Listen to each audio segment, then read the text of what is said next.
iniciarmos juntos mais uma semana na presença do nosso bondoso Deus, dia agradável, dia bonito. Parabéns às mulheres que ontem tiveram sua reunião aqui, vi algumas fotos, realmente cada encontro se superando, né? E como é bom ver a comunhão, o crescimento das irmãs. Parabéns ao Ministério de Mulheres. Se você está aqui hoje, não veio ontem, eu quero dizer para você que você perdeu literalmente, viu? Foi uma bênção aí. Vamos orar, vamos iniciar o nosso tempo juntos, na presença de Deus, suplicando que Ele nos ensine, que Ele nos oriente, que Ele nos molde, porque o assunto que nós iremos tratar hoje é um assunto muito, mas muito difícil, e ao mesmo tempo nós somos muito interessados a respeito dele, porque trata a respeito do sofrimento na vida de Jó. Nós conhecemos a história de Jó, aprendemos sobre ela, mas a gente vai tentar desconstruir algumas impressões erradas que a história não possui e que às vezes a gente absorve, né? Então vamos orar, e hoje eu prometo aos irmãos que eu fecho esse ciclo sobre o cristão e o sofrimento humano, que a gente já está uns 4, 5 domingos aí por baixo, né? E aí, a partir de semana que vem, nós iniciamos o mês de maio, e é o mês da família, e aí, então nós iremos dedicar todos os domingos de maio, tanto pela manhã quanto à noite, a respeito do tema família. De manhã, sobre criação de filhos, e à noite, sobre relacionamento familiar, conjugal, entre outros. Vamos orar ao Senhor, vamos agradecer por essa manhã. Senhor, eu quero te louvar e te bendizer na presença da tua congregação, por dizer que o Senhor é bom, por reconhecer a tua graça e, ao mesmo tempo, suplicar a ti por cada minuto precioso que o Senhor nos concede de estudo da tua palavra. Suplicamos que o Senhor abra nossa mente, nosso coração, para que verdadeiramente possamos aprender de ti, que as impressões equivocadas que eventualmente possamos ter a respeito da história de Jó seja desconstruída, e ainda que a gente possa não compreender todas as coisas, nos ajude a confiar no Senhor. Estudar esse assunto, como temos estudado ao longo desse último mês, sobre o sofrimento humano, é um assunto muito difícil, um assunto que muitas vezes nós compreendemos intelectualmente ele, mas dificilmente assimilamos ele emocionalmente. Nos ajude a exercer a nossa fé em Ti, a depositar nossa confiança no Senhor, quando dias maus nos alcançarem. Dias maus são acompanhados por perda, dor, sofrimento, e pedimos o Teu auxílio em todos os momentos como esse. Nos ajude hoje a olhar para o livro de Jó e perceber tudo aquilo que o Senhor tem a nos ensinar, como um dia o Senhor ensinou a Jó. Eu te peço isso por mim e pela Tua igreja, em nome de Cristo Jesus. Amém. Muito bem, queridos irmãos. Temos estudado esse ano desafios éticos à vida cristã contemporânea e já há uns 4 ou 5 domingos temos dedicado o nosso tempo a respeito do sofrimento humano. Como o homem pode sofrer sendo Deus bom, essencialmente bom, exaustivamente bom. Hoje nós vamos olhar para o sofrimento de Jó. Eu inverti semana passada, porque semana passada foi semana de Páscoa, então nós olhamos a perspectiva do sofrimento de Cristo. E hoje nós vamos concluir esse estágio de sofrência na vida de Jó, tá bom? Então, qual é o dilema ético que nós encontramos no livro de Jó? Você já ouviu e conhece bem esse dilema. Por que o justo sofre? Afinal de contas, se somos filhos de Deus, se somos pessoas piedosas, somos pessoas que amam verdadeiramente a Deus e quer servir ao Senhor na totalidade do seu ser, por que ele não nos blinda de dor, de decepção, de perdas, de sofrimento? O ser humano, desde que é ser humano, mas de forma muito especial a nação de Israel, os judeus, sempre viveu uma vida, uma ética baseada na justiça retributiva. O que é justiça retributiva? Eu faço algo e então eu colho benefícios desse algo. É a expressão popular, mais ou menos, que aquele que semeia, colhe, né? Há umas variações dessa ideia no sentido de dizer, aqui se faz, aqui se paga. Há uma retribuição dos atos que você planta ou semeia para si próprio. Nós aprendemos que existem diferentes classificações do mal, do sofrimento. Existe o mal natural, existe o mal punitivo, existe o mal moral, mas o mal moral, mas o mal didático, ele nada tem a ver com qualquer relacionamento estabelecido do homem com Deus em termos de obediência. O mal didático, Deus simplesmente quer ensinar o homem, independentemente do seu ato de obediência e submissão. Ele quer aplicar ao homem algum tipo de dor, de perda, de sofrimento, para chamar a atenção do homem para si e aperfeiçoar o seu relacionamento com ele. A ideia é essa. Vemos isso, por exemplo, no Evangelho de João, capítulo 9, quando o Senhor Jesus encontra um cego de nascença. E aí os discípulos falam para o Senhor Jesus, quem pecou? Foi ele mesmo, cego, ou seus pais, para que ele nascesse com essa limitação? E Jesus diz, não foi nenhum nem outro. Por que os discípulos fazem essa pergunta? Porque estão orientados pela justiça retributiva.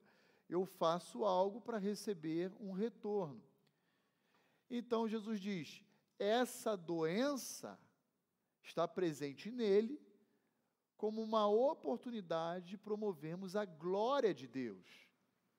Mas no Evangelho de João, capítulo 9, não é o único exemplo. Você conhece João 11. E o que tem lá em João 11?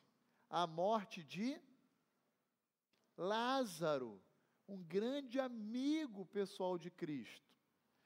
E quando Jesus demora a ir ao encontro dele em Betânia, e chega lá no 4º dia depois de sepultado, o que Jesus fala lá em João capítulo 11, verso 40? Eu anotei aqui, ó. Você pode abrir e conferir.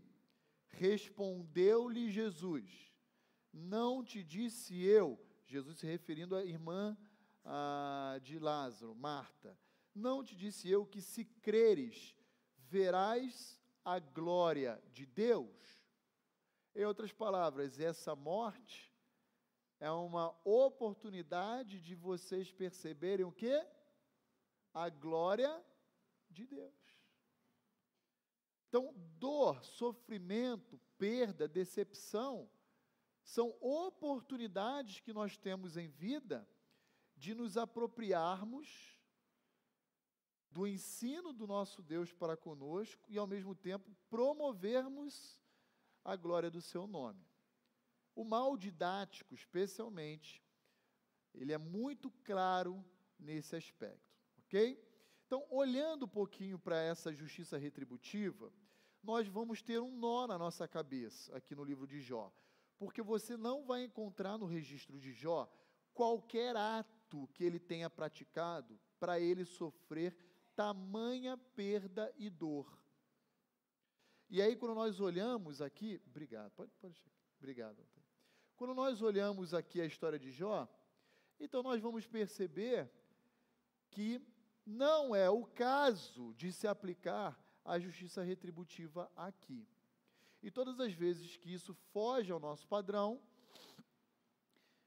de que nós escolhemos algo que sequer semeamos, isso dá um nó na nossa cabeça. Asaf, um salmista, um líder, um ministro de música aí na congregação de Israel, percebeu isso quando registrou o Salmo 73. No Salmo 73, a grande temática, a tônica do Salmo é: por que que os ímpios prosperam? Qual é o pressuposto no coração de Asaf? Justiça retributiva. Como assim o justo passa limitação, dificuldade, enquanto o ímpio, que é indiferente, é irreverente ao Senhor, ele prospera? E aí Asaf diz em seu cântico que inclusive ele quase cai da fé. Ele diz na expressão: quase me resvalaram os pés, quase eu tomei aquele escorregão, até que eu entrei no teu santuário. E aí eu pude me deparar que o final deles é terrível. O que é 70, 80, 90 anos de prosperidade aqui e uma eternidade inteira de condenação? Eu prefiro, Asaf percebe isso, passar 60, 70, 80 anos de privações, lutas aqui, dificuldades, e uma eternidade toda na glória. Então, o final deles não compensa o caminho que eles percorrem. A ideia de Asaf é essa. Pois não, Sônia? Deixa eu ligar aqui. Bom dia, pode falar. Bom dia. Eu não lembro se isso está na Bíblia, mas esse ditado, que você planta, você colhe.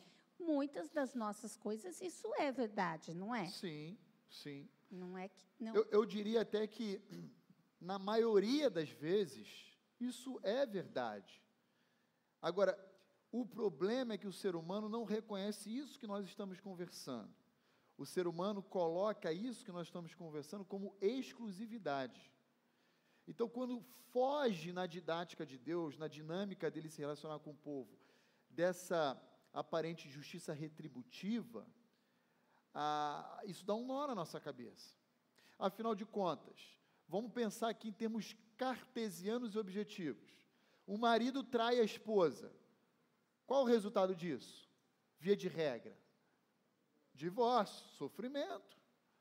Ele plantou, ele colheu. Então, é um sofrimento decorrente de um mal moral, ok? Mas que só foi gerado a partir de uma decisão, de uma escolha errada. Então, de fato, a gente não pode negar a realidade, dentro desse contexto que nós estamos falando do sofrimento, de que as minhas escolhas têm reflexos, têm consequências. Agora, veja, até na salvação do homem, a justiça é retributiva, não humana, mas a do Filho de Deus. Porque Cristo Jesus obedeceu perfeitamente à lei de Deus, porque Cristo Jesus foi uma oferta substitutiva, adequada por nós, Deus retribuiu ao sacrifício dele, concedendo a salvação por aqueles a quem ele morreu.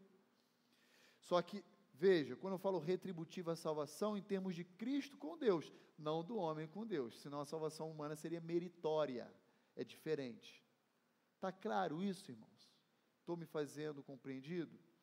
Então, é verdade, Sônia. Se eu estudo, eu posso não passar no primeiro vestibular, posso não passar no segundo, mas no terceiro, se eu passar, isso não é surpresa, porque eu estou plantando, não é assim? A ideia é essa. Agora, pode ser que eu estudo e faça 5, 6 vestibulares e não passe? Ou pode. E se isso acontecer, isso dá um nó, porque foge da nossa percepção de vida, não é assim?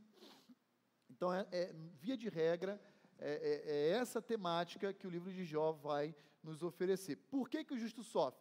E nesse sentido, a grande questão que nós devemos enfrentar, talvez não seja tanto responder ao questionamento de por que o justo sofre, mas em tentar compreender como o nosso sofrimento e as privações, as perdas, as dificuldades podem ser utilizadas para promover a glória de Deus.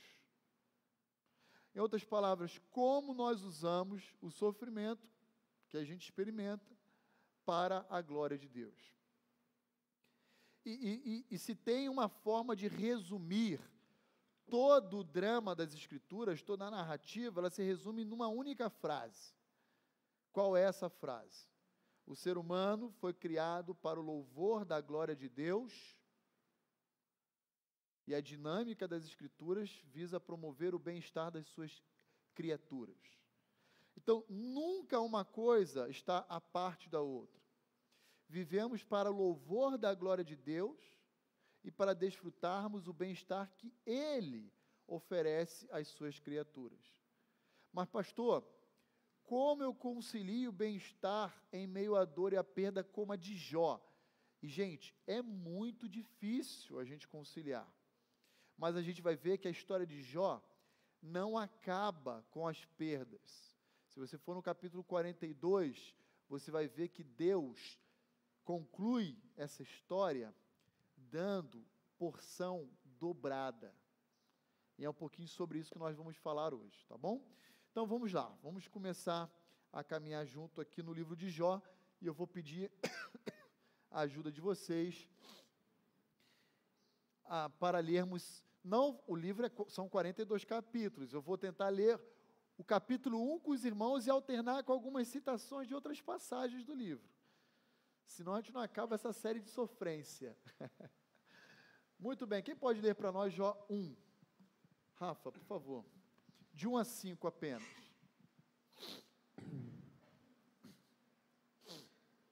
Havia um homem na terra de Uz, cujo nome era Jó, homem íntegro e reto, temente a Deus e que se desviava do mal. Nasceram-lhe 7 filhos e 3 filhas. Possuía 7.000 ovelhas, 3.000 camelos, 500 juntas de bois e 500 jumentas. Era também muito numeroso o pessoal ao seu serviço, de maneira que este homem era o maior de todos os do Oriente.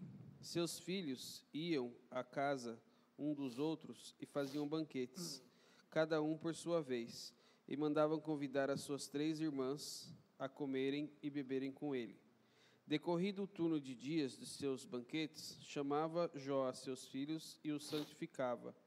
Levantava-se de manhã, de madrugada, e oferecia holocaustos, segundo o número de todos eles, pois dizia: talvez tenham pecado os meus filhos e blasfemado contra Deus em seu coração. Assim o fazia Jó continuamente. Muito obrigado, Rafael. Veja, perceba comigo como Jó é descrito ou apresentado nesses versos iniciais do livro. O autor do livro, que é um autor aparentemente desconhecido, nós sabemos que Jó, por alguns indícios do próprio registro dessa obra, foi um personagem que viveu pouco antes de Abraão, inclusive. Talvez tenha convivido, seja contemporâneo até de Abraão. Ele é logo da era primeva. Ele é um personagem anterior à sociedade patriarcal de Israel, inclusive. Tudo parece indicar que Moisés tenha sido o autor desse livro. Inclusive, há estudiosos que dizem que o primeiro livro a ser escrito da Bíblia foi o livro de Jó. Ok? Nós não temos ainda um fechamento claro, decisivo a respeito da autoria e a data. Mas o fato é o seguinte: o autor humano, seja ele quem for, inspirado por Deus, decidiu revelar quem Jó era. E como ele usa a descrição para dizer quem Jó era? Ele usa 3 aspectos. Um de cunho geográfico, dizendo que ele era alguém que morava na terra de Uz, que hoje seria ali o norte da Arábia, ok? Segundo aspecto, parece que o autor, inspirado por Deus, intencionalmente enfatiza o caráter moral de Jó, dizendo que ele era o quê? Íntegro e reto. Ou seja, ele era alguém honesto, perceptivelmente conhecido pela sua honestidade.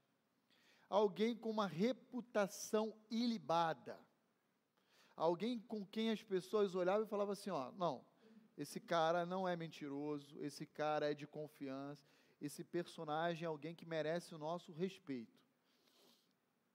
E por último, parece que o autor também vai agora descrever Jó num sentido espiritual, ou seja, como uma espécie de um termômetro do relacionamento dele com Deus. Como é que ele é apresentado? Homem temente a Deus e que se desviava do mal. Fazendo aqui agora alguns insights aqui e pontuando algumas passagens que a gente não tem como ler do livro hoje, eu vou apenas mencionar por que que o autor abre o livro dizendo essas qualidades de Jó. Veja, olha o que significa homem temente a Deus. Jó capítulo 2, vira uma página aí, verso 9 e 10. O capítulo 1, Jó vai ser tentado ou provado pela primeira vez, quando ele perde os bens e a vida dos seus filhos. No capítulo 2 tem a segunda prova, que é quando ele perde a própria saúde, quando ele é tomado por tumores e começa a se coçar com cacos. Você deve lembrar da história. A mulher de Jó diz o seguinte para Jó no verso 9: ainda conservas a tua integridade, amaldiçoa a Deus e... Em outras palavras, como você é capaz de continuar confiando em um Deus que te traz essas coisas? E aí, olha por que Jó era um homem temente. Qual é a resposta de Jó? Ele diz: falas como qualquer maluca, doida. Temos recebido o bem de Deus, e não receberíamos também o mal dele? Em tudo isto não pecou Jó com os seus lábios. Isso é temor. Isso é temor. Isso é olhar para Deus como soberano. Isso é temer. Temer não é dizer assim, ah não, Deus é grande, poderoso, e aí quando eu estou sozinho eu vou lá e meto o pé na jaca. Isso não tem nada de temor a Deus. Temer a Deus é reconhecer a sua soberania, é enfrentar o sofrimento confiando em Deus, né? Isso é temer a Deus. Por isso que o autor humano diz, esse é um homem temente a Deus. Mas ele continua dizendo, é um homem também que se desviava do mal. Então agora vai comigo, lá em Jó, capítulo 31, verso 1.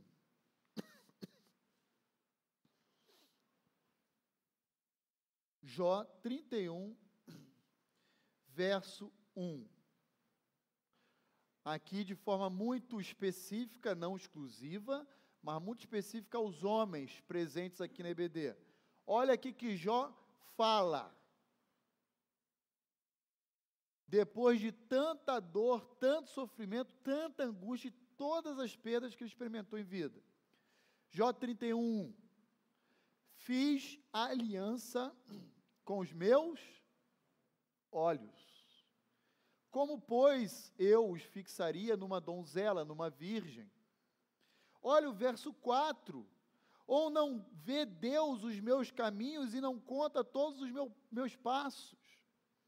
Olha o misto no verso 1, do se desviar do mal, com temer a Deus contido no verso 4. Toda a narrativa da vida de Jó é uma narrativa de temor e de desvio do mal. Embora Jó, como pecador, tenha falhado em alguns momentos. Ok?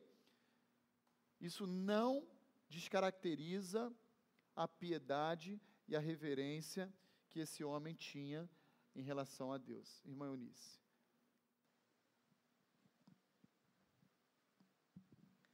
Como nós sabemos, Jó era temente a Deus e confiava mais em Deus do que qualquer outra coisa. Mas ele teve tanta provação que nós sentimos como cristãos, né, a vida de Jó. Nós devemos perguntar, Deus foi fiel para Jó, mas os parentes dele sofreu por isso, né, pastor? Sim, os filhos morreram, inclusive. Agora, não é que Deus tenha sido infiel. Deus exerceu a sua soberania de uma forma atípica do que ele costuma fazer. Mas não que Deus tenha sido infiel. Por quê? Quando Deus criou o homem, ele não assumiu qualquer compromisso com o homem de prometer ou assegurar ao homem o bem-estar. Pelo contrário, ele deixou à disposição a árvore da vida, né? E ele disse, ó, de todas as árvores vocês não podem tocar naquela. Quem decidiu fazer o mal? Foi o homem. Então, não dá para a gente dizer, ó, Deus é injusto, Deus foi infiel. Esse é o nosso raciocínio humano. Nós temos a tendência a pensar nisso em todas as esferas da vida, inclusive na salvação do homem. Porque se Deus é quem elege, que ele não elegeu, então está sendo injusto. Mas não é o raciocínio que a palavra de Deus nos ensina. Ok? Mas, com certeza, a esposa perdeu 10 filhos, ele perdeu 10 filhos, os filhos morreram, os servos dele morreram, o bem, as bois, jumentas, ovelha, camelo, tudo. É? Então, às vezes, eu digo isso aqui para a igreja, o nosso sofrimento não alcança ou se restringe somente a nós, mas a todo o meio no qual nós estamos inseridos, a familiares, a amigos, a igreja, vizinhos, alcança terrivelmente a todos. Pois não? Isso aí me fez pensar o seguinte, essa questão de fidelidade de Deus para conosco também vai muito da perspectiva que a gente tem dessa questão de fidelidade. Exato. Né? O que eu estou esperando de Deus? Né? A fidelidade é Ele me dar um dinheiro, uma profissão bonita. Né? A fidelidade de Deus, às vezes, vai daquilo que o senhor estava falando, da soberania dEle, qual que é o objetivo final dEle na vida da gente. Né? Perfeito. É mais ou menos também, acho que paralelamente, essa questão que o senhor falou do Salmo 73, a visão do Asaf, acho que também é aquela coisa da grama mais verde do vizinho, né? Não sabe o que o vizinho está passando realmente na vida dele, né? Ele só vê aquela questão da aparência, né? Exatamente. Veja, nós temos a tendência a criarmos expectativas e colocarmos na conta de Deus. Né? A aliança que Deus estabeleceu, muitas das vezes, equivocadamente por causa de um entendimento de uma aliança, que era uma aliança de cunho meritória com Israel. Deus falou na aliança mosaica, na aliança palestiniana, disse, ó, se vocês me obedecerem, eu vou dar para vocês terra, segurança, paz, prosperidade, alimento. Se vocês me desobedecerem, chicote, né? No lombo de vocês. Ali é uma aliança meritória, em que Deus está dizendo assim, ó, depende de vocês para que vocês alcancem a prosperidade. Aí nós estamos na era da igreja, que é uma outra aliança. É um outro contexto, um outro povo. E aí nós compreendemos equivocadamente a aliança mosaica e trazemos para a nossa realidade aquelas promessas. Só que isso é um equívoco, porque essa mesma aliança que prevê essas bênçãos de Deus também prevê privação de alimentos, guarda do sábado, mas isso você ignora. Não é assim? Mas as bênçãos e as promessas eu me aproprio. Não é por aí. Às vezes a gente cria uma expectativa que Deus jamais assumiu conosco em termos de abençoar. Como o Álvaro falou, eu quero um bom emprego. Não é necessariamente errado. Ninguém deseja ter um bom emprego, um bom salário. Agora, se Deus não me dá aquele emprego qual eu almejo, eu vou fazer birra, vou bater o pé, fazer igual criança, me jogar no chão. pirrasse? Não, porque aí é pecado. Aliás, essa será a distinção que o livro de Jó vai nos oferecer a respeito de dois conceitos: o que é murmurar do que é lamentar. Lamentar não é pecado. Lamentar é se entristecer. Isso é próprio do ser humano. E murmurar? Murmurar é pecado. Murmurar é você querer questionar a sabedoria de Deus, dizer que você sabe mais do que Ele, o que é melhor para você. Aí murmurar é pecado. Sabe onde que Jó murmura? Capítulo 3. Vá lá comigo no capítulo 3 de Jó. Esse não estava previsto no nosso estudo de hoje, porque não dá, né? Mas Jó vai murmurar. Capítulo 3, olha comigo lá. A partir do 1, vamos ler aqui os versos iniciais até o 4. Olha só. Depois disto o quê? Capítulo 2, ele é recheado de tumores. Depois disso, então, de que agora já se passou um tempo em que ele está sofrendo, no final do 2, os amigos dele, inclusive, chegam e ficam 7 dias e 7 noites ao lado dele só chorando. Eles são incapazes de abrir a boca para falar nada. Eles olham o estado e eles não reconhecem Jó. Fica do lado e só chora, só chora, só chora. Pode olhar o finalzinho do capítulo 2. Eles não fazem absolutamente nada, nem fala com Jó. Não tem nem o que falar, é só chorar. Agora que passou já um tempo, que a gente não sabe dizer ao certo quanto, a gente chega no capítulo 3. E aí olha aqui que Jó fala: depois disto passou Jó a falar e amaldiçoou o dia do seu nascimento. No capítulo 1, você vai ver o autor dizendo que Jó, em tudo que ele passou, ele não pecou. No capítulo 2, você vai perceber o autor dizendo que em tudo que ele passou, ele não pecou. Agora no 3, ele começa. Disse Jó, verso 2: pereça o dia em que eu nasci, e a noite em que se disse foi concebido um homem. Converta-se aquele dia em trevas, e Deus lá de cima não tenha cuidado dele, nem resplandeça sobre ele a luz. Verso 7, seja estéril aquela noite. Ele começa, irmãos, a praguejar o dia do seu nascimento. Como que dizendo: Deus errou por ter me trazido à existência. E eu desejo sinceramente a maldição de Deus sobre o dia do meu nascimento. Gente, isso é muito, muito forte. Agora, só Jó passou por isso? De forma nenhuma.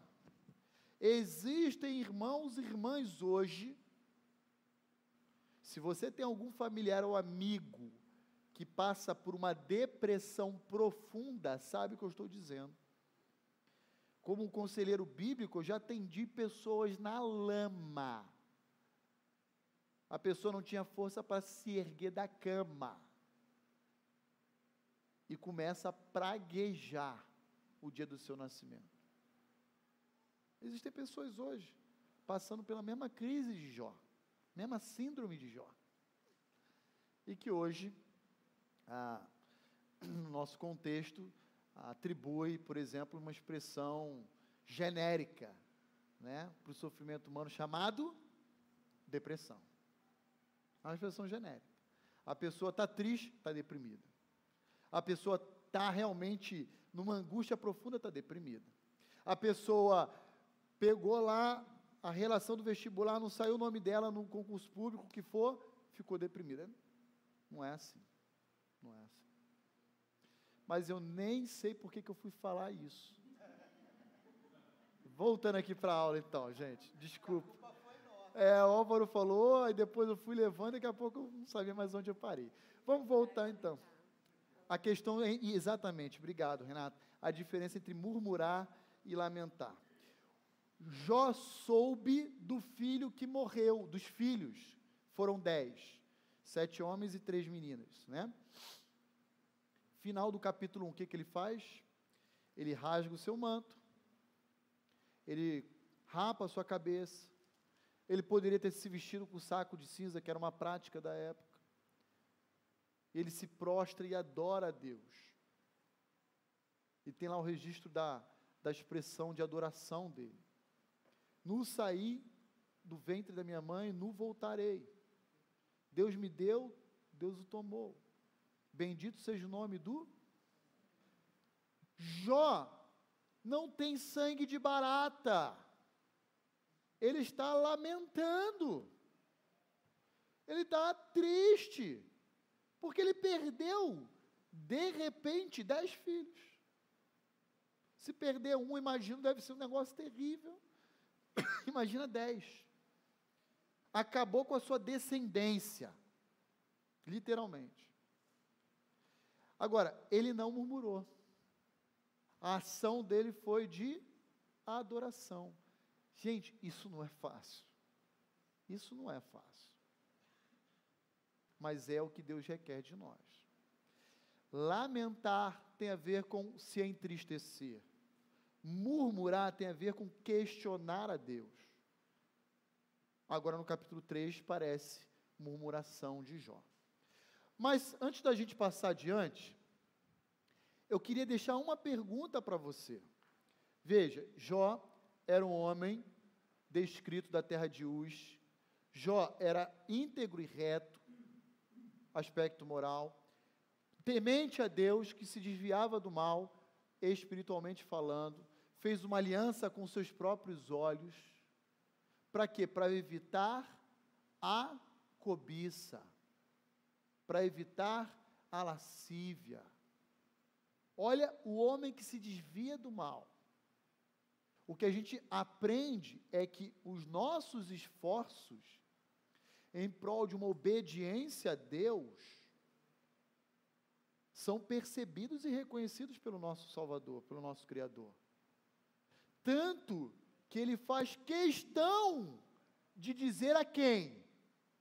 A Satanás, quem Jó era. Lá no capítulo 1, que a gente vai ver a partir do verso 6, quando os filhos de Deus entravam na presença de Deus e tal, ele disse o quê para Satanás? Viste o meu servo Jó? Homem íntegro e reto, temente e que se desvia do mal. Olha como Deus descreve Jó, exatamente como o autor humano. A pergunta que eu quero deixar para você é, como Deus o descreve? Como será que Deus percebe você? Ah, não importa o que Deus pensa de mim. O que importa é o que eu acho. Não. Pelo contrário. Como Deus define você? Será que o Roni é um homem justo, reto, íntegro, temente a Deus, que se desvia do mal? Será que a Renata e a Sônia são mulheres sábias que edificam lá? Será que o Johnny é um homem segundo o coração? Como Deus percebe você e descreve você, inclusive, se necessário for, perante o seu adversário. Aliás, diga-se de passagem, a expressão hebraica, Satã, de onde vem a palavra Satanás, significa adversário. Então vamos olhar um pouquinho mais adiante e vamos perceber como Deus fala a respeito de Jó para Satanás. Vamos olhar. Então, pergunta que eu faço a vocês é, e eu quero aqui provocar sua avaliação, uma avaliação honesta. Como é que Deus o enxerga? Veja, Jó era pecador. Jó murmurou. Jó falhou ao longo da vida dele. Jó foi influenciado pela sua esposa, foi influenciado pelos seus amigos, pela dor, pelo sofrimento. Mas mesmo Deus sabendo de tudo quanto Jó iria errar, como é que Deus o descreveu? Como íntegro, reto, temente a Deus, que se desviava do mal. Eu e você podemos falhar, mas o que caracteriza a sua conduta, a sua identidade, o seu ser aos olhos de Deus? Essa é uma pergunta que eu queria deixar para você refletir. Aliás, irmãos, nós vamos prosseguir, mas eu gostaria muito, que depois da aula de hoje, os irmãos assumissem o desejo de ler o livro de Jó sozinho em suas casas. Que aí isso vai enriquecer, acrescentar ainda mais tudo aquilo que nós estamos falando aqui, que é apenas 1h30, 1h40 de estudo, né? Vamos lá, outra pessoa, leia para nós aí, cadê o microfone, está por aí? Versos 6 a 12, está aí, Álvaro? Obrigado, tinha esquecido. Jó 1, de 6 a 12, quem pode ler para nós? César.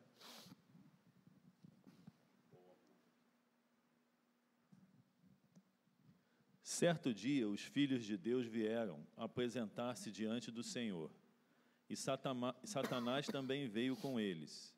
O Senhor perguntou a Satanás: de onde vens?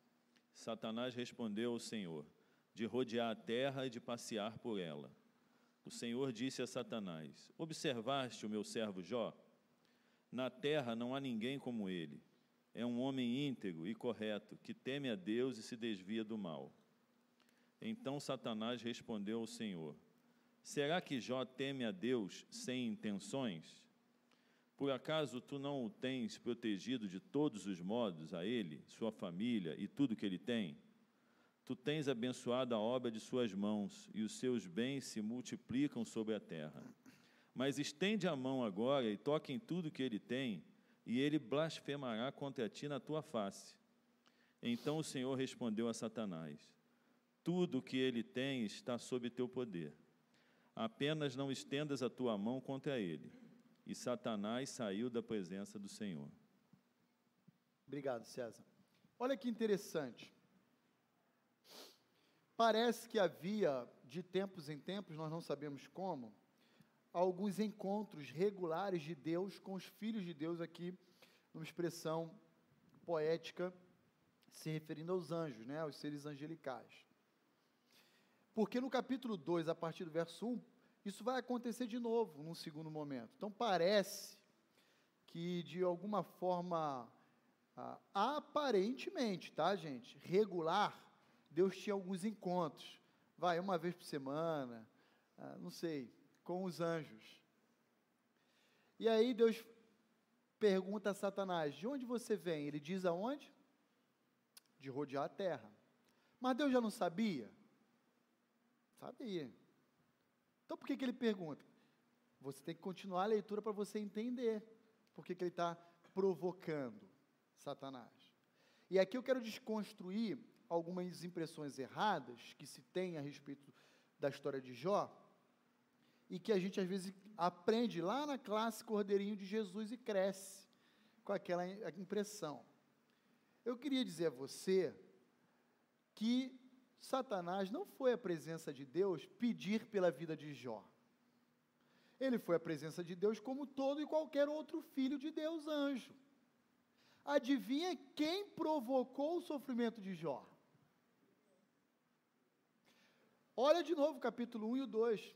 Vê se você em algum momento vai perceber na leitura Satanás pedindo a cabeça de Jó. Pelo contrário. Deus fala: de onde você veio? Vindo da terra. Ah, então você viu meu servo Jó. Deus começa a fustigar Satanás. Deus começa a provocar Satanás. E Satanás significa o quê? Adversário. Ou seja, parece que intencionalmente Deus está provocando a reação do seu inimigo e canalizando todo o palco ou teatro desse duelo na vida de um personagem chamado... Quem é o autor do sofrimento humano? É Satanás? Olha de novo lá. Pode olhar, vamos ver aqui, verso 8. O 7. De onde você vem? Satanás respondeu: de rodear a terra e passar por ela. 8. Então você observou meu servo Jó.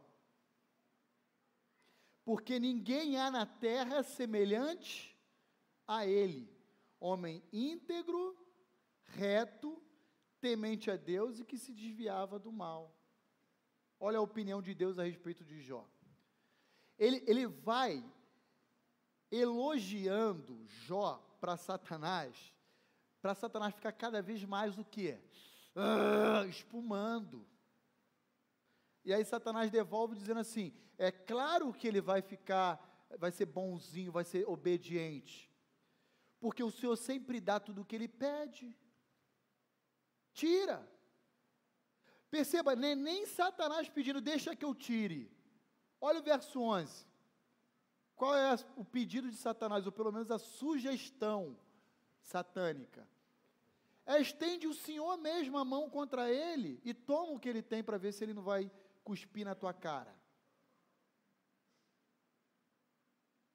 Queridos, a autoria, não adianta você querer advogar em favor de Deus. Deus não quer contratar advogados. A autoria do sofrimento é de Deus, do sofrimento de Jó. Mais claro do que isso, esquece. Por que eu estou falando isso? Porque a gente cresce aprendendo lá na salinha de que foi Satanás, foi a presença de Deus.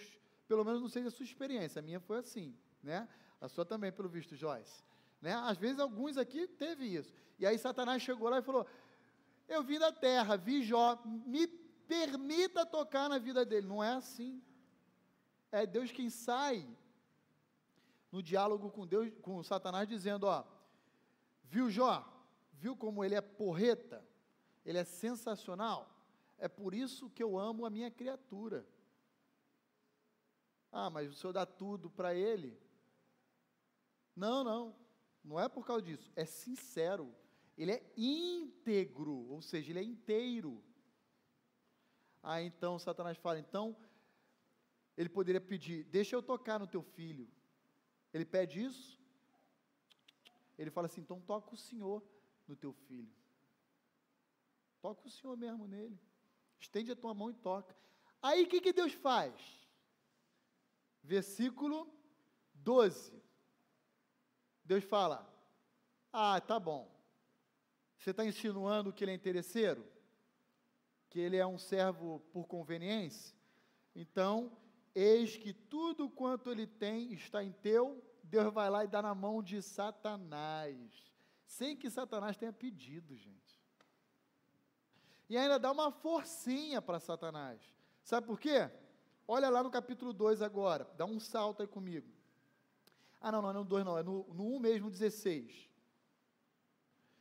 Falava este ainda quando veio outro emissário, outro mensageiro, e disse, fogo caiu do céu e queimou as ovelhas e os servos consumiu, só eu escapei para trazer-te a nova. Lembra, estende a tua mão, Deus, contra o teu servo. Deus enviou o próprio fogo do céu. A gente não sabe se foi uma saraiva, se foi um relâmpago, sei lá o que foi, mas fogo do céu de Deus caiu e dizimou. Quem é o autor do sofrimento de Jó? Deus.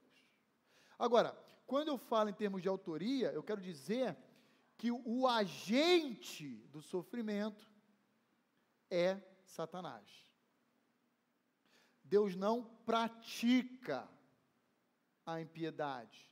Quem o faz é Satanás. Por isso ele fala, eis que tudo está em tuas mãos, exceto tirar a vida dele. Não toque nele. Quando chega no capítulo 2, Deus vai falar, pode tocar nele. Gente, difícil isso, hein? Não é fácil, não. Cair na mão de Satanás não é fácil. Vamos prosseguir. Vamos olhar agora os versos 13 a 19. Vou pedir que outra pessoa leia para nós. Quem pode ler para nós os versos 13 a 19? Sônia. Sucedeu um dia em que seus filhos e suas filhas comiam e bebiam vinho na casa do irmão primogênito, que veio um mensageiro a Jó e lhe disse: os bois lavraram e as jumentas pasciam junto a eles. De repente, deram sobre eles os sabeus e os levaram e mataram aos servos a fio de espada. Só eu escapei para trazer-te a nova. Falava este ainda, quando veio outro e disse: fogo de Deus caiu do céu e queimou as ovelhas e os servos e os consumiu. Só eu escapei para trazer-te a nova. Falava este ainda, quando veio outro e disse: dividiram-se os caldeus em 3 bandos, deram sobre os camelos, os levaram e mataram os servos a fio de espada. Só eu escapei para trazer-te a nova. Também lhe falava ainda, quando veio outro e disse: estando teus filhos e tuas filhas comendo e bebendo vinho, em casa do irmão primogênito, eis que se levantou grande vento do lado do deserto, e deu nos 4 cantos da casa, a qual caiu sobre eles, e morreram. Só eu escapei para trazer-te a nova. Obrigado, Sônia. Então veja comigo aqui. Qual é a raiz do sofrimento de Jó? São as perdas. Ninguém sofre na vida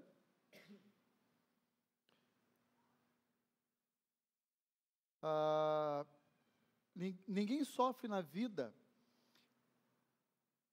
quando não se perde.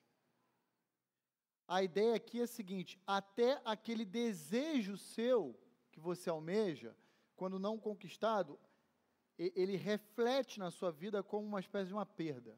Eu deixei de entrar na faculdade, eu deixei de assumir aquela função naquela empresa depois da entrevista, eu deixei de obter a vaga num concurso, sem falar na perda de um filho, na perda de um emprego, na perda de um bem, enfim. Sofrimento está ligado a perdas.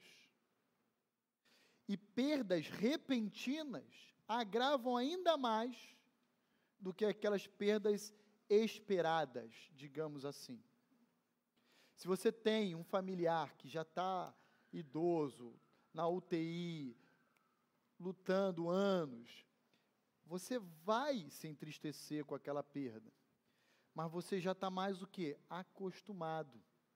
Você já está mais planejando a ausência daquele familiar do seu meio. Você continua amando, mas aquilo se torna mais palpável, tangível. E perdas repetidas? É mais danoso, mais dramático. Você é surpreendido. Foi isso que aconteceu. Veja, se eu não estiver equivocado, nós temos, no primeiro momento, bois e jumentas sendo roubadas pelos sabeus, e os servos mortos pela espada dos sabeus. No segundo momento, as ovelhas, que foram exterminadas juntamente com os seus pastores, os servos que cuidavam dela, por fogo de Deus. No terceiro momento, os caldeus vão levar as jumentas e vão matar os servos que cuidam das jumentas. E por último, o vento do lado do deserto. O vento que sempre existiu. Vai derrubar a casa que também sempre existiu, mas nunca caiu. E vai matar quem? Os 10 filhos que estavam ali se reunindo, se confraternizando. Aliás, diga-se de passagem, eu não comentei no início, mas a gente pode aprender muito com o modelo de paternidade de Jó, porque como já foi lido aqui anteriormente, nos versos iniciais do capítulo 1, Jó era um cara extremamente piedoso, que cuidava e zelava pelo relacionamento de Deus com os seus filhos, a ponto de levantar de madrugada para adorar a Deus, oferecer sacrifícios, na possibilidade dos filhos terem pecado nessas reuniões de alguma forma. Não quer nem dizer que os filhos tivessem pecados, mas Jó vai lá e, para garantir, Senhor, eu peço pelo perdão dos pecados dos meus filhos. Daí, inclusive, surge a famosa expressão, que não está expressamente nas Escrituras, mas surge desse conceito de que o homem é o sacerdote do lar, é o modelo de Jó, é aquele que vai lá mediar o relacionamento de Deus com seus filhos, com a sua família, tá bom? Jó era um pai piedoso, e agora ele recebe a notícia de que não apenas os seus pertences, não apenas os seus servos, mas inclusive os seus filhos, tragicamente morrem de uma forma repentina e inesperada. E aquilo ali derruba o coração de Jó. Ele se entristece, ele lamenta, ele chora, mas a reação dele é o quê? Ele adora a Deus. Eu vou ler só mais a última parte do capítulo 1 para a gente encerrar antes de sair para o intervalo, mas eu queria dizer que todo sofrimento que nós experimentamos normalmente está relacionado a uma perda. E sabe o que é interessante? A sugestão de Satanás a Deus é: toca em tudo, o Senhor mesmo, Deus, toca em tudo que Ele possui, para ver se Ele não vai te dar as costas. E Satanás, Deus falou, está na tua mão, só não toca no meu servo, e Satanás tocou literalmente em tudo que ele possuía, exceto a sua esposa. Aquele indivíduo que era o homem mais próspero do Oriente Antigo, ele agora passou a ser praticamente o mais pobre, da noite para o dia. Ele quebrou. Como lidar, aqui dá uma baita de uma palestra no meio corporativo, como lidar com a quebra do mercado de forma que glorifique a Deus, olhando para os versos 20 a 22 de Jó capítulo 1, tá bom? Ele foi lá do homem mais rico, olha lá o final do 3, de maneira que este homem era o maior de todos os do Oriente, ele era o Bill Gates da nossa era moderna, e virou praticamente um mendigo, da noite para o dia, Alguém lê para nós aí os versos 20 a 22, eu prometo que a gente sai para o nosso intervalo. Quem pode ler? Tati, por favor. Como devemos lidar com o sofrimento, a partir dessa expressão aí? Então Jó se levantou, rasgou o seu manto, rapou a cabeça e lançou-se em terra e adorou. E disse: Nu saí do ventre da minha mãe, e nu voltarei. O Senhor o deu, e o Senhor o tomou. Bendito seja o nome do Senhor. Em tudo isso, Jó não pecou, nem atribuiu a Deus falta alguma. Muito obrigado, Tati. Então, veja, como devemos lidar com o sofrimento em termos práticos agora, objetivos. E eu vou parar por aqui. Antes de tudo, reconhecendo que Deus é a fonte e a origem da vida. Pastor, como o senhor aconselha uma família enlutada? Seja porque perdeu um pai, uma mãe, um irmão, um filho, uma esposa, um marido. A palavra é mostrando e levando a esses enlutados a adorarem a Deus, agradecendo pelo tempo de vida que Ele permitiu termos juntos. Seja muito, seja pouco. Deus o deu, Deus o tirou. Bendito seja o nome do Senhor. Como devemos lidar com o sofrimento? E sofrimento, entenda-se, perda. Não existe sofrimento desvinculado da perda. É reconhecendo que Deus é a fonte da vida. É Ele quem dá, é Ele quem tira. Nós não sabemos quanto tempo nós iremos viver aqui na terra, eu e você. Mas saberemos que nós vamos viver exatamente todos os minutos, segundos e instantes que Deus escreveu para nós. E aí eu vou encerrar esse bloco olhando com você Salmo 139, 16. Lê para nós, Tati, já que você está com o microfone. Salmo 139, 16. Os teus olhos me viram a substância ainda uniforme. E no teu livro foram escritos todos os meus dias, cada um deles escrito e determinado, que nenhum deles havia ainda. Está escrito e autorizado, permitido? Não, né? Está como aí na sua Bíblia? Escrito e determinado, mas isso mexe com a gente. Isso mexe. Como assim? Determinar, em outras palavras, é decretar. Deus decreta. Antes de eu existir, Ele já escreveu toda a minha história de vida, até quando eu vou partir dessa vida. Eu não vou viver nem um minuto a mais, nem um milésimo de segundo a menos.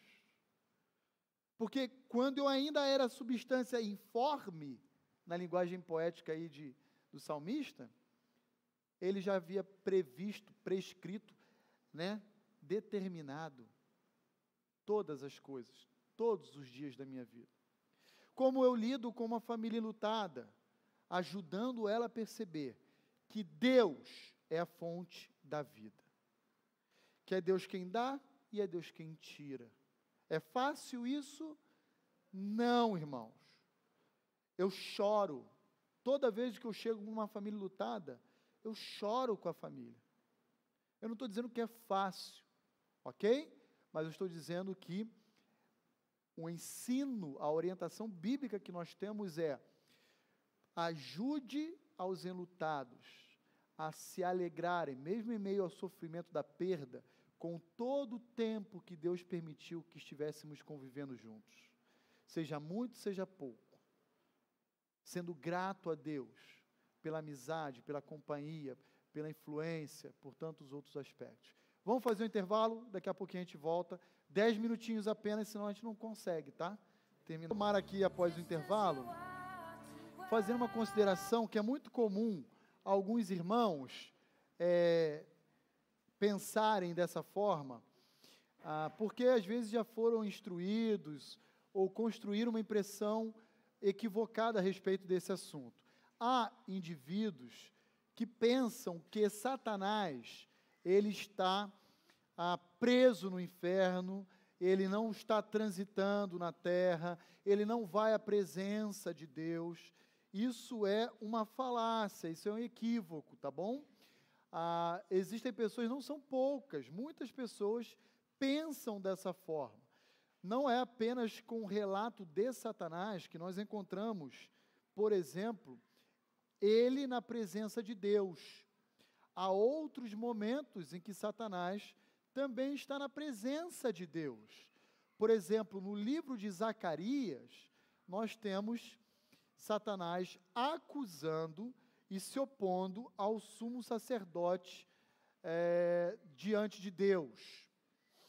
Nós temos, por exemplo, o Senhor Jesus Cristo dizendo no Evangelho que dizendo para Pedro que Satanás havia reivindicado Pedro para lhe peneirar como trigo. Lembra dessa passagem? Mas para que não desfalecesse a fé de Pedro, então foi negado essa sugestão, ou esse pedido de Satanás de provar Pedro. Olha que interessante, né? A gente vê o oposto. Estávamos conversando aqui no intervalo com algumas pessoas, e é exatamente o oposto do que aconteceu com Jó. Satanás não foi reivindicar Jó, e Deus deu Jó, teoricamente de mão beijada, ali na bandeja, para que Satanás tocasse na vida de Jó. Já com Pedro, Satanás foi reivindicar para lhe peneirar como trigo. E Jesus diz que não foi concedido a ele. Então, a pergunta que eu faço é: como Deus o descreve? Como Deus descreve Roni, como Deus descreve a Joyce, como Deus descreve Valdinei, Davi, tantos outros, né? Como você é percebido por Deus? Só lembrando que a ênfase aqui no livro de Jó é que Jó morreu sem saber o que se passou com ele. Ok? Esse episódio está acontecendo na esfera espiritual e se concretizando na terra, contudo, Jó não tem conhecimento de que se trata de um duelo ali, digamos assim, ou um desafio entre Deus e Satanás. Jó vai morrer sem saber. E Jó vai saber depois da sua morte, evidentemente, quando Deus então lhe esclarecer, tá bom? Então, queria fazer essa consideração e quero voltar aqui para Jó, capítulo 1, versos 20 a 22. Deixa eu abrir novamente minha Bíblia aqui, para que a gente possa perceber de forma prática como devemos lidar com o sofrimento humano, e sofrimento humano sempre tem a ver com perdas, com prejuízos, com decepções, né? Segunda consideração importante nessa expressão: nu saí do ventre de minha mãe, nu voltarei, o Senhor o deu, o Senhor o tomou, bendito seja o nome do Senhor. Feito isso, Jó não pecou e nem atribuiu a Deus falta alguma. Perceba o seguinte: Satanás coloca para Deus a sugestão de que ele, o próprio Deus, tocasse em Jó e tirasse o que ele pertencia, o que ele possuía,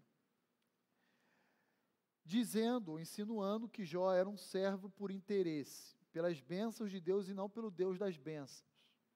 E se Deus fizesse isso hoje, especialmente nesse grupo carismático dos nossos dias, ele ia rapar ali uma grande turma mesmo, né? Que vai em direção a Deus pelas bênçãos de Deus e não pelo Deus que ele é. Veja, Satanás toca em todos os bens de Jó, não apenas bens materiais, mas bens afetivos, os próprios filhos, e tira tudo. E a reação de Jó é demonstrar que a devoção que ele possuía a Deus não pode ser tirada dele.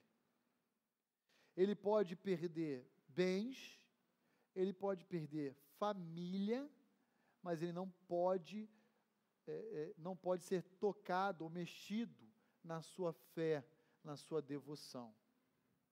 Jó demonstra a mim e a você que uma fé genuinamente verdadeira, ela não é ou está pautada naquilo que a gente possui, mas naquilo que Deus é para nós.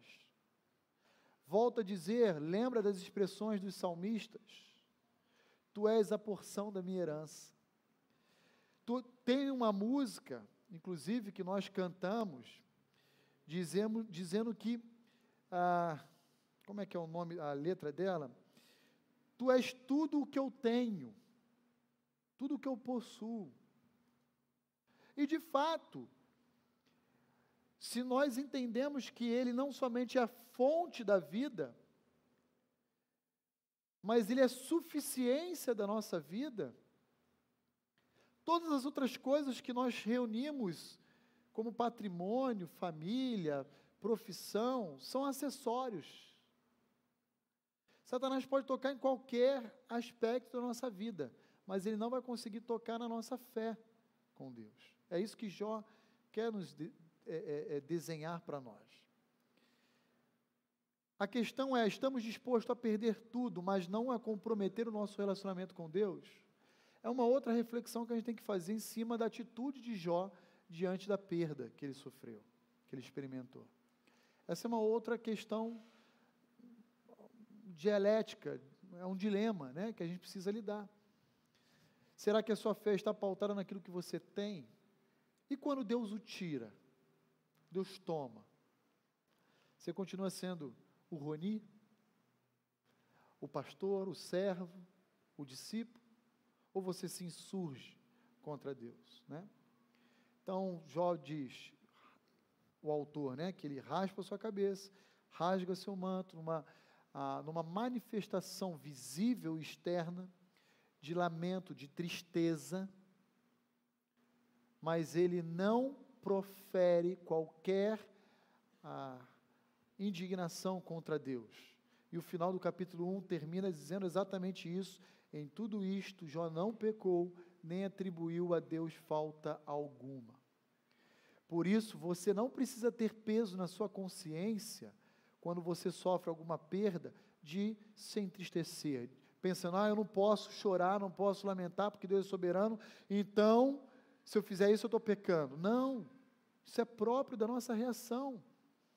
Quando Jesus sofreu a perda de um amigo querido, o que ele fez, chamado Lázaro? Chorou. Se lamentar é se entristecer. Portanto, tire qualquer peso da sua consciência em expressar, em rasgar diante de Deus o seu coração por causa de perdas, mas reconhecendo que Deus é a suficiência da nossa vida, é a fonte de toda a bondade, e foque nisso. Obrigado, Senhor, pelo tempo que o Senhor permitiu ter junto com essa pessoa, pela influência que ela exerceu em minha vida, por esse tempo nessa empresa, 20 anos trabalhei nela, por meio dela eu consegui levantar sustento para a minha família, consegui pagar minhas contas, hoje eu tenho meu filho na faculdade e tal. Olhe a bondade de Deus, e não as perdas, não foque nas perdas que você está experimentando. Agora deixa eu dar um salto para outras passagens do livro de Jó, que nos ensina também diretamente como lidar com o sofrimento e as perdas. Eu vou pedir a sua ajuda agora em Jó, capítulo 19, versos 25 a 27. Onde é que está o microfone? Está aqui. Quem pode ler para nós essa passagem aí? Dos versos 25 ao 27, do capítulo 19 do livro de Jó. Renata, por favor, Renata.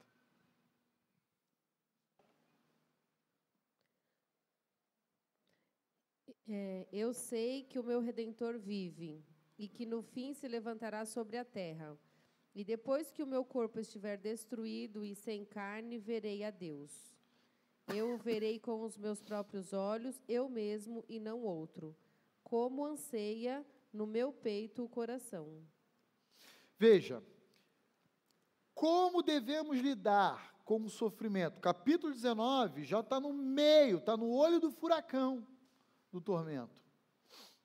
E já há muito tempo angustiado.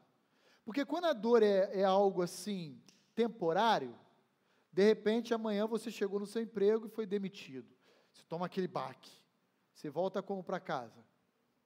Cabeça baixa, moral caída, se arrastando. Aí você digere aquela semana, na outra semana você é contratado para outra empresa. Opa! Passou rápido aquele período, né? Que bom, graças a Deus por isso. Mas quando você toma um baque, aquele negócio se arrasta, aquele sofrimento ele é prolongado, a tendência da nossa força é ir se extinguindo cada vez mais. Então a pessoa foi demitida, passa um mês, não é realocada, 2 meses, não é realocada, 6 meses ela está desempregada, 1 ano, e a pessoa começa a entrar em parafuso. Tenho irmãos da minha antiga igreja em São Paulo que já estão há 4 anos fora do mercado de trabalho no qual ele entrou pela sua formação e não consegue se realocar. Talvez pelo momento também econômico do país e tudo mais, mas aquilo vai exaurindo as forças do camarada. Sofrimento. Jó está no olho do furacão. Como ele lida com o sofrimento? Olhando para a esperança do seu Redentor. Eu sei que o meu Redentor vive. Em outras palavras, não importa o que eu esteja passando aqui. E um dia, ele virá. Lê de novo, Renata, por favor. Verso 25. Eu sei que o meu Redentor vive, e que no fim se levantará sobre a terra. Em outras palavras, o final da história sempre é feliz. Poxa, mas não estou num momento de felicidade, é porque não chegou o final da história ainda. Mas o final da história com Deus sempre é feliz. Vide o próprio exemplo do livro de Jó. Capítulo 42, Deus vai lhe dar uma porção dobrada daquilo que ele perdeu. É claro que ficam cicatrizes indeléveis, digamos assim. Ele perdeu 10 filhos. Ele pode, como foi o caso de Jó, ter novos 10 filhos, mas aqueles 10 ele perdeu. Ficou lá a cicatriz indelével. Mas aquelas 500 juntas de camelo passaram a ser agora 1.000. Aquelas 7.000 cabeças de boi virou 14.000. Embora haja algumas perdas, e a cicatriz permaneça marcada no coração, na mente, na vida de Jó, o final da história sempre é feliz quando ela é construída com Deus. Mas o final da história sem Deus, terrível. Aí é que começa a história. Lembra de Asaf? O fim deles é terrível. Pode viver aqui bem, mas na hora que fechar os olhos aqui na terra, que pena, vai viver uma eternidade inteira de tormento e sofrimento indescritível. Indescritível. Portanto, como nós devemos lidar com o sofrimento? Deposite a sua confiança no seu bendito Salvador e aguarde a promessa da ressurreição futura. Você irá entender a história lá na frente, porque ela é uma história que a gente chama na teologia de teleológica. Ela é construída com um fim desde o princípio. Todas as peças do quebra-cabeça se encaixarão. Volto a dizer, Jó morreu sem saber essa história, sem saber o que estava acontecendo. Nós sabemos, porque a revelação está entregue para nós, mas vai entrar na cabeça e no coração de Jó. Ele não tinha esse pano de fundo histórico aí, do que estava acontecendo na esfera espiritual. E o que eu quero dizer a você é que, quando você e eu sofremos, nós também não sabemos o que está acontecendo lá na esfera espiritual. Ou você sabe? Não. Por isso, eu volto a dizer para os irmãos, não é tão importante entender ou responder o porquê que o justo sofre. Mas o importante e necessário é compreender de qual maneira podemos viver ou experimentar o nosso sofrimento visando a glória de Deus. Como Deus o descreve. Irmãos, é essa talvez a maior tônica do livro. Não estou dizendo que não existe o sofrimento, mas como Deus o descreve. Será que Ele descreve você como um arrogante, como um negligente, como um omisso, como um mentiroso, desonesto? Como Deus o descreve? Porque enganar o pastor Roni, enganar outros irmãos da igreja é fácil. Certo? Mas aí eu volto para Jó 31:4. Acaso isso estará encoberto aos olhos de Deus? Não. Não vou agir como um louco, como um maluco, como um doido, como a mulher de Jó agiu, né? E aí no intervalo, um irmão da nossa igreja me abordou e falou assim, por que Deus tirou os filhos e não a esposa? E eu brincando disse, se ele tirasse a esposa, acabava a prova, né? Então, aquele tipo de esposa, viu, gente? Eu tenho uma ótima esposa, isso não é direta para Glaucio, é bênção na minha vida, amor, eu te amo. Mas é que ela é uma esposa, digamos assim, carne de pescoço, né? Aquela mulher jocosa, né? Que murmura em primeira oportunidade. Mas eu entendo que ela também sofreu grandes perdas, né? Então a gente tem que entrar no coração dela para também reconhecer que aquela expressão de amargura é uma expressão também influenciada por perdas profundas, né? Não tem como negar isso. Lembra lá de Noemi, na história de Ruth? Interessante também, né? Noemi sai da casa do pão, Belém significa casa de pão, Beth-Helen, casa de pão, porque está tendo o quê? Seca e fome. E ela está achando que vai sair, vai fugir, igual o Jonas, da disciplina de Deus sobre o povo. E ela vai para onde? Para Moabe. Na expectativa de que lá, ó, redondinho, mercado de trabalho, economia, grama verde, que beleza. Passa algum tempo, ela volta. Volta como? Sem marido e filhos.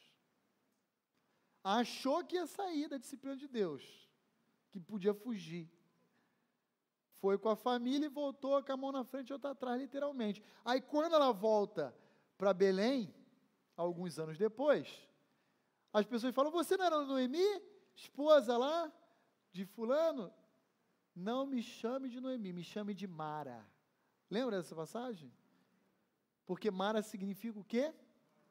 Amargura, sofrimento. Sofrimento. Pastor. Só liga aí, tá ligado? Acho que sim. Pode falar. Uma coisa que me deixou bem tranquila, embora já sabia na Bíblia que Deus não dá mais do que a gente pode suportar, mas comparando Pedro e comparando Jó, Deus deixou, né, Jó, mas Pedro falou, não, esse daí não vai aguentar, né? Eu ainda utilizaria outra expressão, Sônia. Eu tenho dificuldades em dizer deixou, autorizou, permitiu. Vocês já viram isso, né? Já perceberam, né? Deus não só deixou, Deus propositalmente entregou, sem que Satanás tenha reivindicado. Percebem isso na narrativa? Isso não é coisa do pastor Rony impondo ao texto. Eu quero ser honesto e fiel. O texto está dizendo que Jó foi literalmente entregue. Deus pegou e deu ele na mão de Satanás. Satanás não pediu, mas Deus falou, eis que está em tuas mãos, fazer tudo. Pode tocar em todas as portas, só não toca nele. Nós não temos tempo para ler o capítulo 2, mas se você for lá no capítulo 2, rapidamente comigo, você vai ver que Satanás vai dizer assim, tudo bem, Deus vai rir de Satanás, vai dizer lá, você tocou em tudo que ele tinha, e meu servo continua obedecendo. Aí Satanás vai dizer, pele por pele, meio assim, olho por olho, dente por dente. Ele vai dizer, quanto o homem tem, ele dará pela sua vida. Ele ainda não perdeu o bem mais precioso que ele possui, que é a sua própria vida, saúde. Aí o que Deus vai dizer? Pode tocar, só não mata. Pode tocar. Veja, mais uma vez Deus não vai dizer para ele assim, Satanás não vai dizer, deixa eu tocar. Deus, já vou chegar aí, Eliezer, é que vai dizer lá no verso 6, eis que ele está em teu poder, mas poupe-lhe a vida. E aí no verso 7 vai dizer o quê? Que saiu Satanás da presença do Senhor e feriu a Jó com tumores malignos. Tumor, gente. Úlceras, espalhadas inclusive pelo corpo, a ponto de Jó se coçar com cacos. Eliezer. Pastor, a dúvida que eu tenho aqui é o seguinte, a prova que Jó passou, a luta ali que ele teve, envolveu pessoas ao redor dele que se expuseram ao risco. No caso, os servos deles morreram. Então, eu tenho uma dúvida assim, às vezes, a prova que Deus nos dá, nós podemos colocar alguém da nossa família ou ao redor de nós a sofrer algumas consequências referente a isso? Sim, Eliezer.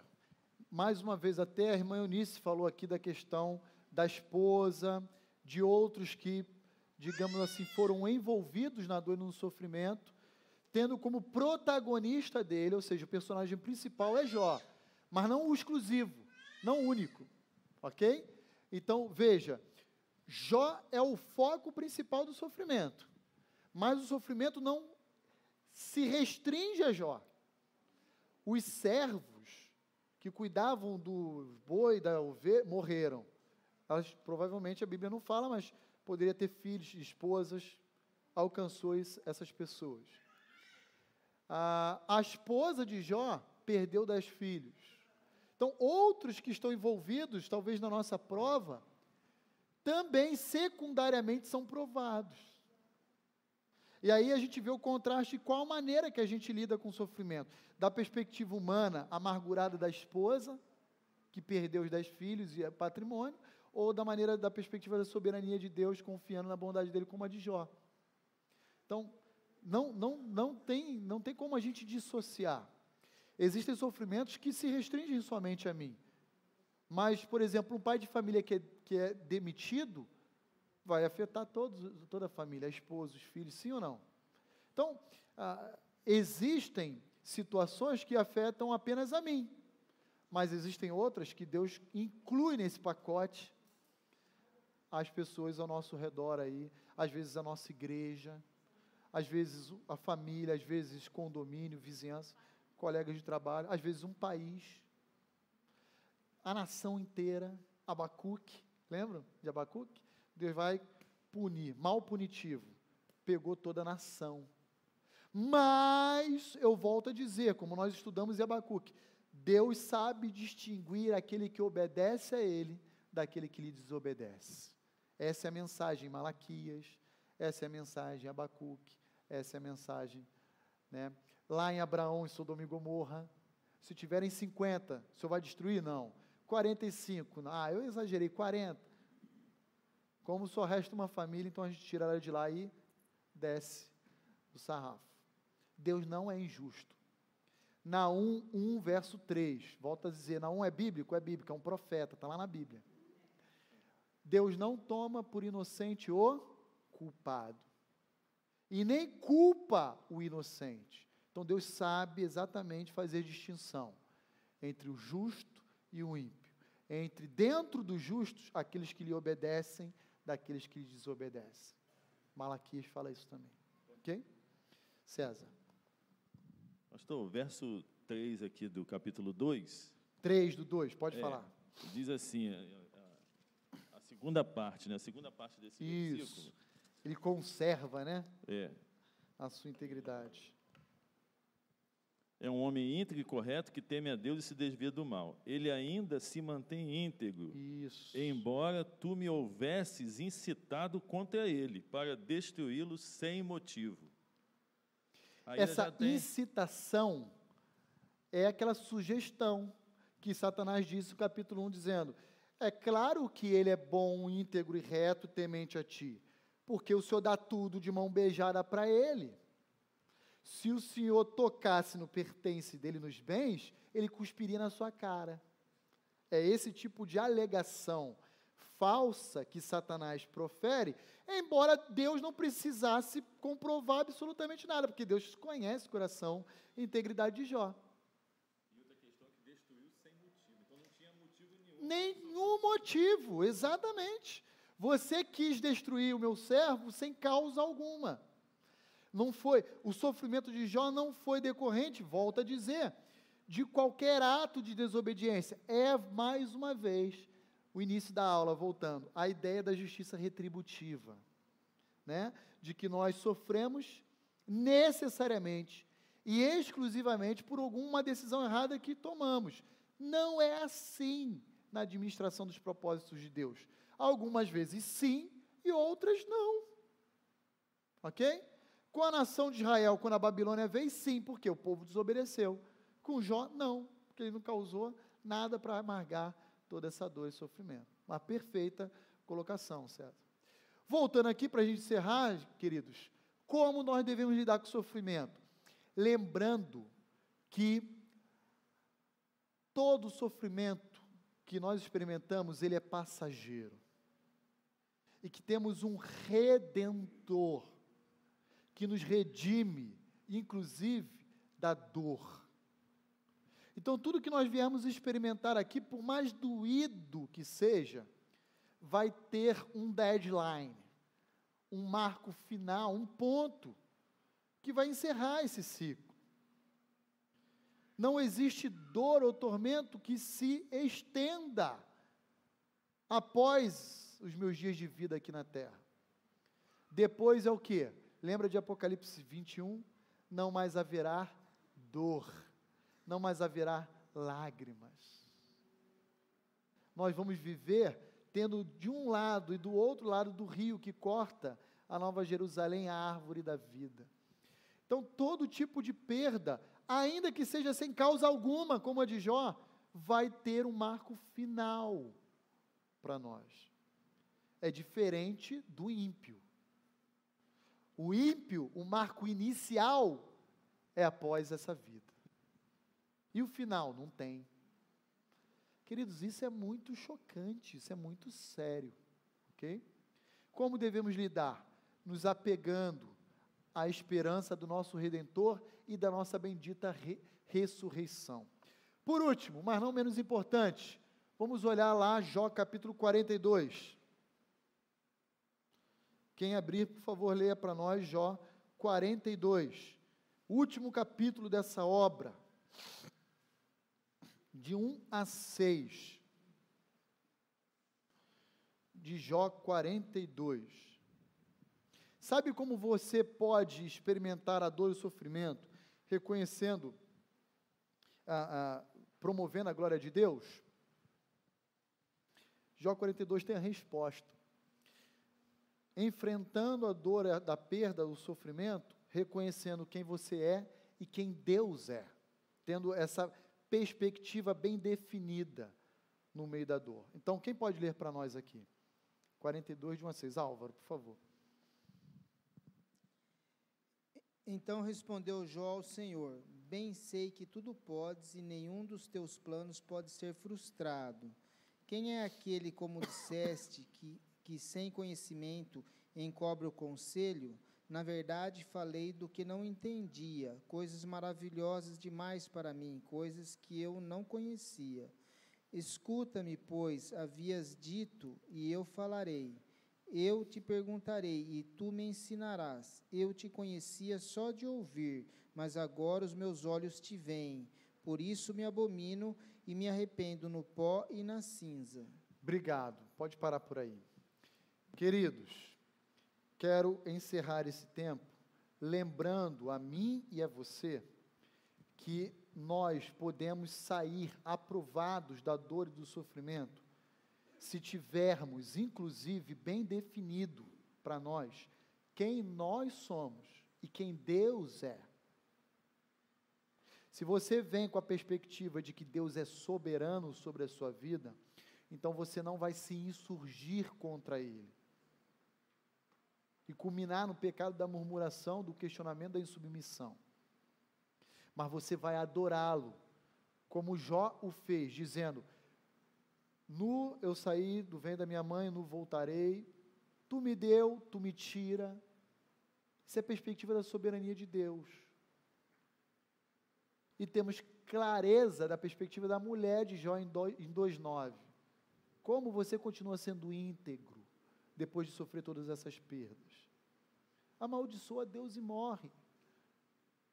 Percepção distorcida de quem nós somos e de quem Deus é. Todas as vezes que nós presta atenção, olhem para mim, todas as vezes que nós nos superavaliamos e subavaliamos a Deus, nós agimos como a mulher de Jó, achando que nós somos o centro de todas as coisas. Nós destronamos Deus e assentamos no lugar que pertence a Ele. Lembrando que Deus sempre deseja promover o bem-estar das suas criaturas. Por isso, Jó vai dizer, especialmente no verso 6, eu me arrependo e abomino o que eu pratiquei contra ti. Porque antes eu te conhecia apenas de ouvir falar, mas agora os meus olhos me veem. Agora eu compreendo o que é soberania. Não é na teoria, é na prática. A escola de Deus não é numa sala de aula. A escola de Deus é na vida, é no dia a dia. Ali é um ambiente de aula, de ensino. Não é 50 minutos, numa sala, com uma lousa, com um projetor. Não.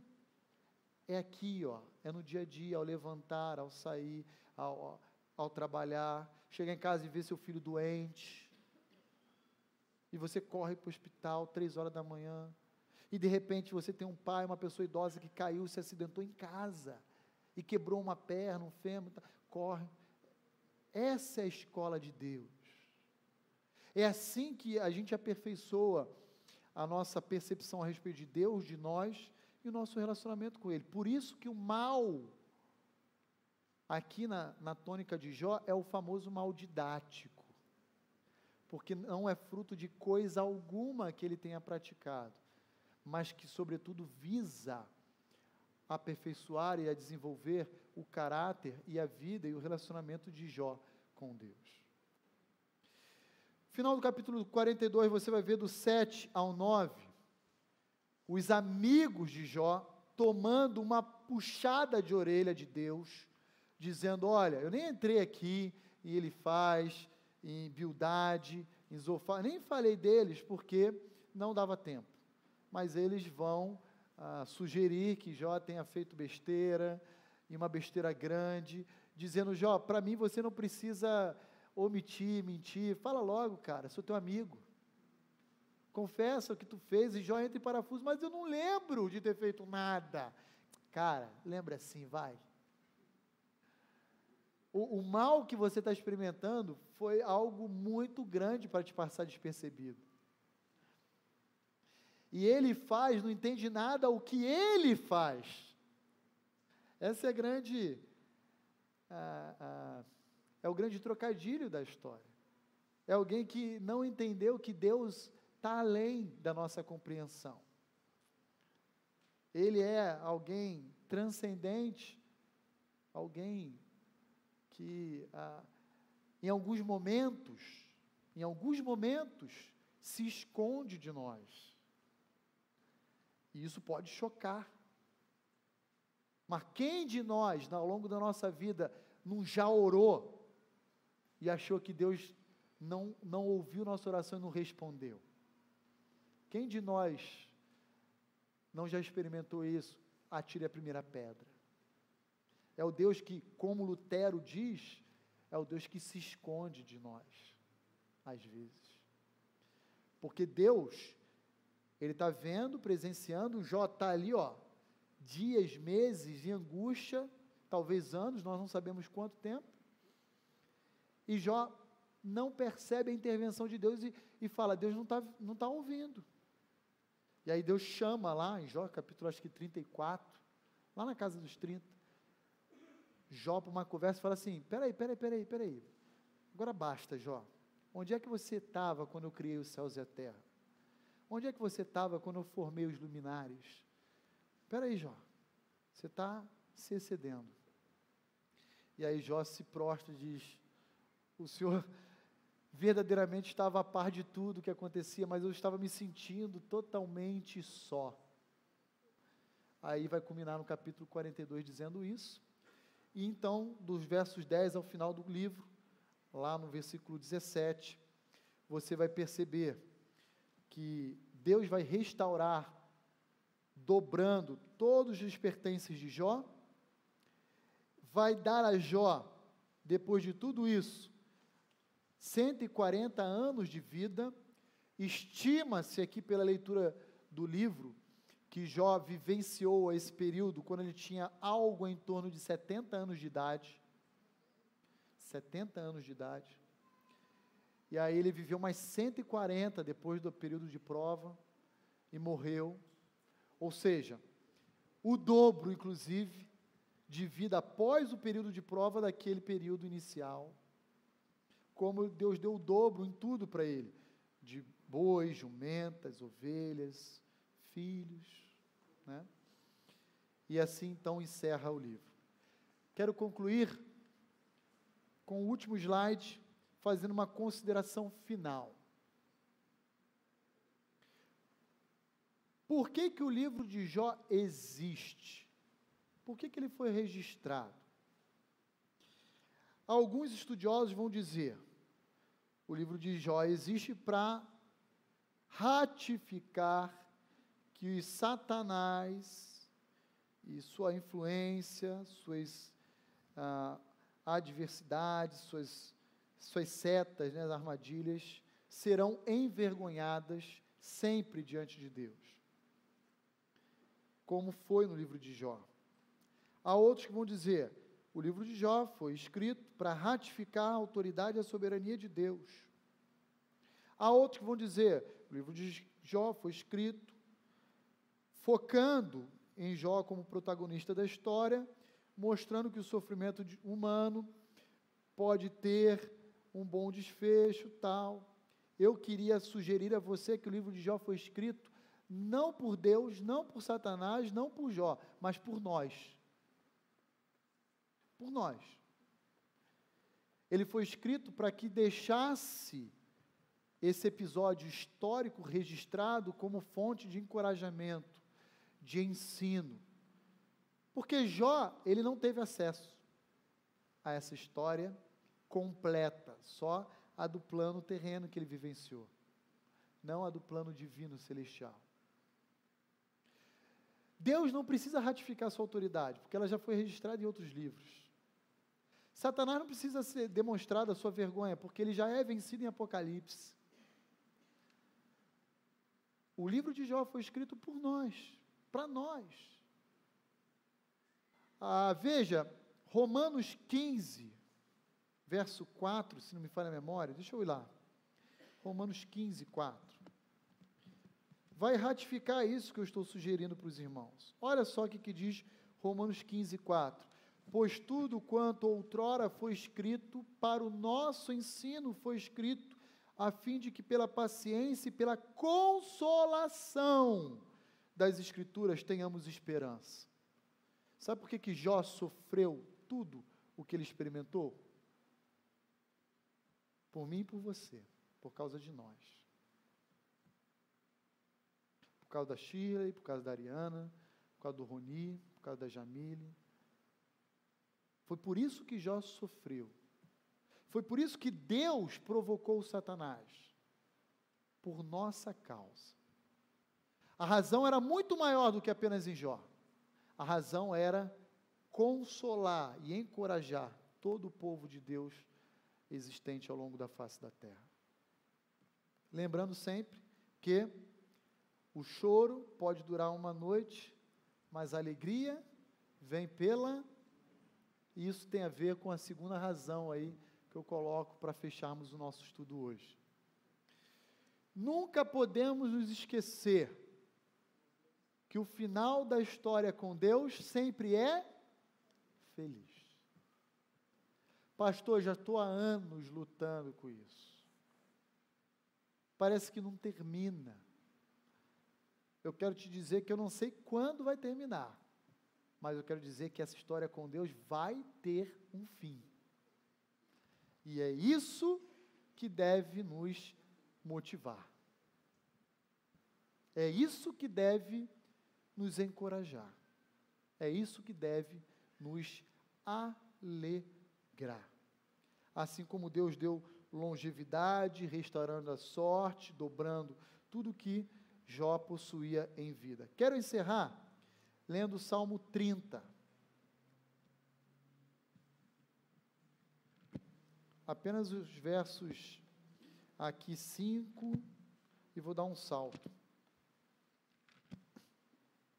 5 a 7 aqui, ó. Salmo 30. O salmista está escrevendo um cântico de ação de graças pelo livramento da morte, Davi na mão dos seus inimigos. E você conhece esse salmo. Ele diz assim: porque não passa de um momento a sua ira. O seu furor dura a vida inteira. Ao anoitecer pode vir o choro, mas a alegria vem pela manhã. Quanto a mim, eu dizia a mim mesmo na minha prosperidade: jamais serei abalado. Tu, Senhor, por teu favor, fizeste permanecer forte a minha montanha. Apenas voltaste o rosto e fiquei logo conturbado. Aqui tem um retrato, um desenho, uma pintura, muito interessante no verso 7. Parece que Deus está... Aqui o retrato que Davi está descrevendo para nós é o seguinte: Deus está olhando para nós, do seu trono de glória. Enquanto Ele está olhando para nós, tudo está indo bem, está dando certo. De repente, diz lá a parte B do verso 7, apenas voltaste o rosto, como se estivesse tirando os olhos de nós, e ficamos imediatamente como? Conturbados. Aí ele volta de novo, e a ordem volta a ser estabilizada em nossas vidas. Depois, verso 11, converteste o meu pranto em folguedos, tiraste meu pano de saco, e me cingiste de alegria, para que o meu espírito te cante louvores e não se cale. Senhor Deus meu, graças te darei para sempre. Depois leia com calma também o Salmo 30, Davi dizendo, eu prefiro cair na mão dos meus inimigos do que cair na mão de Deus, quer dizer, nas mãos de Deus do que cair na mão do meu inimigo. O meu inimigo é cruel, o meu Deus é longânimo, é gracioso. A ideia é essa. E o Senhor me livra da mão dos meus inimigos. E o Senhor transforma a minha realidade de dor, de sofrimento, em folguedos, em júbilo, em alegria. Quero encerrar e orar com os irmãos dizendo que não há dor, sofrimento na vida do homem que não seja passageiro. Do homem de Deus, tá bom? Cujo final será sempre feliz. Sempre feliz. Não importa se você foi demitido, não importa se você perdeu alguém que você ama, não importa se você foi acometido de uma doença, não importa, não importa, não importa. O final na história do Filho de Deus sempre será feliz. Vamos orar?